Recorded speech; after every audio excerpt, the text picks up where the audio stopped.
गुरुद चिंतन श्री गुरुदेव दत्त श्री स्वामी समर्थ महाराज की जय। स्वामी दत्त सेवा या चॅनलवर तुम्हा सर्वांचे खूप खूप स्वागत। तुम्हा सर्वांचं आरोग्य उत्तमाचं राहू दे, राहिलेलं आयुष्य आरोग्यदायी जाऊ दे, तुम्हा सगळ्यांना दीर्घायुष्य मिळू दे अशी मी स्वामी चरणी प्रार्थना करते आणि माझ्या व्हिडिओला सुरुवात करते। ह्या 6 ते 7 दिवसात मी एक सुद्धा व्हिडिओ केला नाही, कारण त्याच्या मागे कारण असं खूप महत्त्वाचं होतं। म्हणजे माझ्या मामी बहिणीची मुलगी जी आहे ती कोल्हापूरला राहते आणि तिच्या मुलाच्या अंगामध्ये काळूबाईचं वारं येतं। म्हणजे सातार जवळची मांढऱ्याची जी काळूबाई आहे तिचं वारं त्याच्या अंगामध्ये येतं आणि तो आमच्या इकडे म्हणजे माझ्या मामांच्या घरी, माझ्या घरी, माझ्या बहिणीच्या घरी 2-4 दिवस होता। त्यामुळे त्याच्या सेवेमध्ये माझे संपूर्ण दिवस गेले।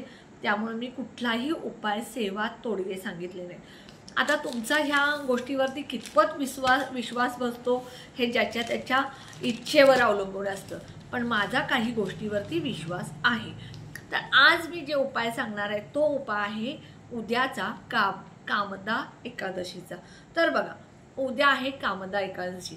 चैत्र महिना सुरू झालेला आहे आणि ह्या चैत्र महिन्याची सुरुवात जी आहे, मराठी नवीन महिन्याच्या सुरुवातीची पहिली एकादशी। प्रत्येक महिन्याच्या 15 दिवसाला एक एकादशी, म्हणजे महिन्यातून 2 एकादशी अशा असतात। तर उद्या आहे कामदा एकादशी। जो कोणी भगवान विष्णू माता लक्ष्मीची सेवा करतो त्याच्या आयुष्यामध्ये कधीच कशाची कमी पडत नाही। आता कामदा एकादशी म्हणजे काय?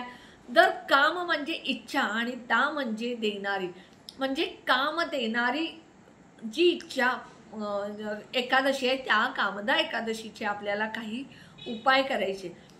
पहिल्यांदा सकाळी सगळ्यात पहिल्यांदा ब्रह्ममुहूर्तावरती उठायचं आणि आपण आपल्या घराचा मुख्य दरवाजा, तुळस, तिथे आसपासची कचरा काढायचा। मुख्य दरवाजाच्या बाहेर तुम्ही सडा रांगोळी करायची। मुख्य दरवाजाचा हुमरा जो आहे तो हळदीनं लिंपण करायचं, कारण उद्या एकादशी आहे आणि एकादशीला भगवान श्री हरी विष्णू आणि माता लक्ष्मी हे पृथ्वी तलावरती फिरत असतात आणि त्यावेळेला आपल्या मुख्य दरवाजाच्या आत येत असताना माता लक्ष्मी आणि भगवान विष्णूंना जर हुमऱ्याला हळदीचं लिंपण लावलं तर ते आपल्या घरामध्ये अगदी मनापासून आणि प्रसन्न चित्तेने येत असतात। आणि त्यानंतर आपल्या घरामध्ये जे कोणी नकारात्मक नजर घेऊन येत असतं त्यांची नजर, आपल्या वाईट नजर जी असते ती आपल्या घरामध्ये प्रवेश करत नाही। म्हणून आपल्या मुख्य दरवाजाच्या हुमऱ्याला हळदीचं लिंपण करायचं। त्या हळदीमध्ये थोडंसं गोमूत्र, गंगाजल आणि थोडं पाणी घालून ओलं करायचं आणि हुमऱ्याला हळदीचं लिंपण लावायचं। त्यानंतर तुमच्या मुख्य दरवाजाच्या बाहेर तुम्ही एक हळदीचं स्वस्तिक काढायचं। जसं तुम्ही रांगोळीचं स्वस्तिक काढता तसं सेम हळदीचं स्वस्तिक काढायचं। दोन्हीकडे 2 दंडक द्यायचे, मध्ये ठिपके द्यायचे। त्यामुळं सुद्धा तुमच्या घरामध्ये नकारात्मकता येत नाही। बघा, आपल्या घरात येणारी प्रत्येक व्यक्ती ही चांगल्या मनाची, चांगल्या विचाराची नसते, कारण आपल्या घरामध्ये येणारे म्हणत असतात, अरे बापरे ह्यांचं किती चांगलं चालू आहे। मी माझंच उदाहरण सांगते, मला स्वतःला आलेले अनुभव आहेत हे। मी माझ्या मनात खरं सांगू, मी दुश्मन जरी असला तर मी त्यांना चांगलं सांगत असते, कधीही कुणाचं वाईट चिंतायचं नाही, कारण स्वामींची आपल्याला आज्ञा आहे। जर तुम्ही दुसऱ्याचं वाईट चिंतला तर स्वामी समर्थ महाराज पहिल्यांदा तुमचं वाईट करतात, म्हणून कधीही कुणाचं वाईट चिंतायचं नाही। मी अगदी दुश्मन जरी आला तर त्याला चांगला सल्ला, सेवा कोणती करायची, स्वामी समर्थ केंद्रात जा, हे सगळे उपाय सांगत असते। पण माझ्याच बाबतीत काही लोकांना माझं, माझ्या मुलीचं, माझ्या घरचं जे रिलेशन आहे ते चांगलं वाटत नाही। त्यामुळं बरेच प्रयत्न केले, पण स्वामी समर्थ महाराज, कुलदैवत कुलदेवी माता, माझे पितृ, माझे मातृ, माझे वास्तुपुरुष माझ्या पाठीशी खंबीर उभे असल्यामुळं कुणाचाही काही चाललेलं नाही, एवढं मला खात्री आहे। तर बघा, म्हणून प्रत्येक घरामध्ये येणारी व्यक्ती आपली चांगली विचाराची किंवा आपलं चांगलं चिंतणारी कधीच येत नसते। म्हणून ही नकारात्मकता येऊ नये म्हणून तुम्ही मुख्य दरवाजाच्या बाहेर हळदीचं स्वस्तिक काढायचं। त्यानंतर तुमच्या देवघरातली जी नित्यनेमाची पूजा आहे ती करायची। भगवान श्रीहरी श्री विष्णूंना उद्या तुम्ही अभिषेक घालायचा। कच्च्या दुधाचा घाला, पाण्याचा घाला किंवा पंचामृतचा घाला। तुमच्या घरामध्ये बाळकृष्णांची मूर्ती असते किंवा भगवान विष्णू आणि माता लक्ष्मीची मूर्ती असेल तर त्यांना तुम्ही थोडंसं गार पाण्यानं अभिषेक घालायचा। त्यानंतर तुम्ही पंचामृतनं अभिषेक घालायचा आणि परत पाण्यानं मूर्ती स्वच्छ धुवून घ्यायची आणि त्यानंतर ती मूर्ती तुमच्या देवघरामध्ये स्थापन करायची। आणि त्या मूर्तीला तुम्ही उद्या दररोज तर लावाच, पण उद्या आवर्जून तुम्ही हिनाचं अत्तर लावायचं, पिवळं चंदन लावायचं, हळद कुंकू लावायचं आणि एक शुद्ध गाईच्या तुपाचा दिवा लावायचा। समजा तुमच्याकडे शुद्ध गाईचं तूप नसेल तर जे तुमच्या घरामध्ये तूप आहे ते तुपाचा दिवा, त्यामध्ये चिमूटभर हळद, 2 लवंग, 2 वेलची टाकायच्या, त्यामुळे माता लक्ष्मी प्रसन्न होते। त्यानंतर तुम्ही हे केल्यानंतर तुम्हाला काय करायचंय, तुमच्या घरामध्ये जे भगवान विष्णू किंवा बाळकृष्ण भगवान असतील, तुमच्याकडे भगवान विष्णू आणि माता लक्ष्मीची मूर्ती नसेल तर फोटो असेल तर तो स्वच्छ पुसून त्याला सुद्धा हिनाचं अत्तर, पिवळं चंदन, हळद कुंकू लावायचं। भगवान विष्णूंना फक्त हळद लावायची आणि माता लक्ष्मीला हळदी कुंकू लावायचं।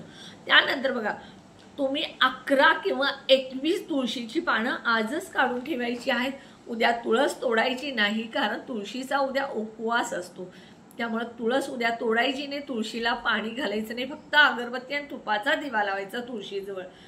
11 किंवा 21 पानं, समजा तुम्ही तोडली नसतील तर जिथे फुलं मिळतात त्या ठिकाणी तुम्हाला तुळस नक्कीच मिळते आणि 11 तुळशीची पानं किंवा 21 तुळशीची पानं घ्यायची आणि प्रत्येक एक पान तुम्ही तुमच्या उजव्या हातामध्ये घ्यायचं आणि ओम नमो भगवते वासुदेवाय म्हणायचं। तुमची जी काय मनोकामना इच्छा आहे ती बोलायची आणि ते पान भगवान श्री हरी श्री विष्णूंना अर्पण करायचं। असं प्रत्येक पानावरती तुमची इच्छा आणि नामस्मरण म्हणजे ओम नमो भगवते वासुदेवाय म्हणून तुम्ही हे 11 किंवा 21 पानं भगवान विष्णूंना अर्पण करायची।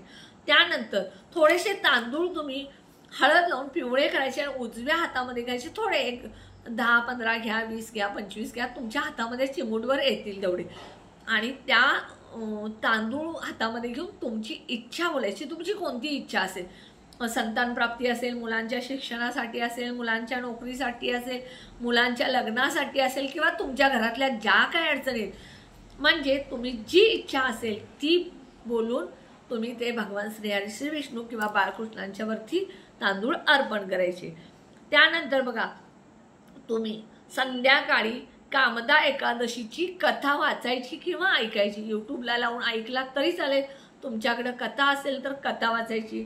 त्यानंतर विष्णू सहस्त्रनाम तुम्ही 11 वेळा विष्णू सहस्त्रनाम जर म्हटलं तर भगवान श्री हरी श्री विष्णू कधीही तुम्हाला कशाची कमी पडू देणार नाही। दररोज तर तुम्ही एक वेळ भगवान श्री हरी श्री विष्णूंचं विष्णू सहस्त्रनाम, व्यंकटेश स्तोत्र, महालक्ष्मी अष्टकम, स्त्री सूक्त हे जर म्हटलं तर तुमच्या आयुष्यात कधीच कशाची कमी पडणार नाहीये। त्यामुळे उद्या विष्णू सहस्त्रनाम सुद्धा 11 वेळा, 1 वेळा व्यंकटेश स्तोत्र, 11 वेळा महालक्ष्मी अष्टकम आणि 1 वेळ स्त्री सूक्त म्हणायचं आहे। हे जे कामदा एकादशीचे उपाय तुम्ही जे करता ते जर तुम्ही केले तर तुम्हाला कधीच कशाची कमी पडणार नाही। उद्या एकादशीला दानाला आणि स्नानाला खूप महत्त्व आहे, त्यामुळे तुमच्या जवळपास कुठे नदी असेल तर त्या नदीच्या ठिकाणी जाऊन तुम्ही स्नान करू शकता। दान जास्तीत जास्त तुम्ही उद्या करायचंय, मग पिवळ्या मिठाईचं करा देवाला, भगवान श्री हरी विष्णूंना सुद्धा तुम्ही उद्या पिवळ्या मिठाईचा, केळीचा, मिठाई म्हणजे पिवळे पेढे, पिवळे केळी किंवा पिवळी साबुदाण्याची खीर हा नैवेद्य दाखवायचा, कारण उद्या उपवास आहे, त्यामुळे म्हैसूर पाक वगैरे असल्याचा नैवेद्य दाखवायचा नाही।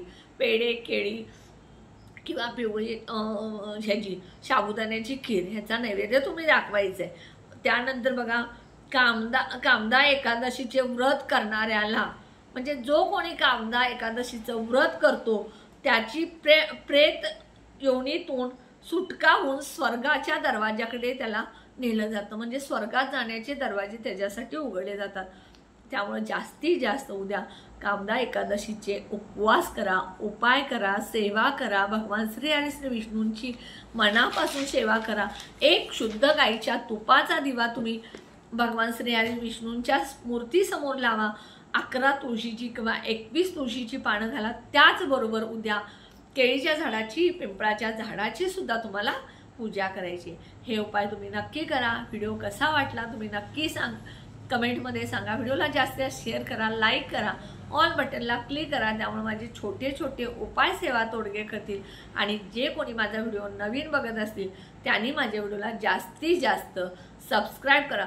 तुम्हाला भगवान श्री हरी श्री विष्णू आणि माता लक्ष्मीची मूर्ती जर हवी असेल तर मी माझ्या डिस्क्रिप्शन बॉक्समध्ये लिंक त्याची देते. त्या लिंकवरून तुम्ही भगवान श्री हरी श्री विष्णू आणि माता लक्ष्मीची मूर्ती मागवू शकता, फोटो मागवू शकता. ती तुम्हाला योग्य दरात आणि वॉरंटीसह मिळेल. ही जी मूर्ती आणि जे फोटो वगैरे आहेत ते तुम्ही जर उद्या मागवले तर तुम्हाला पुढच्या एकादशीला उपयोग येतील. त्यामुळे नक्की हे सुद्धा तुम्ही त्या लिंकवरून मागवा. श्री स्वामी समर्थ.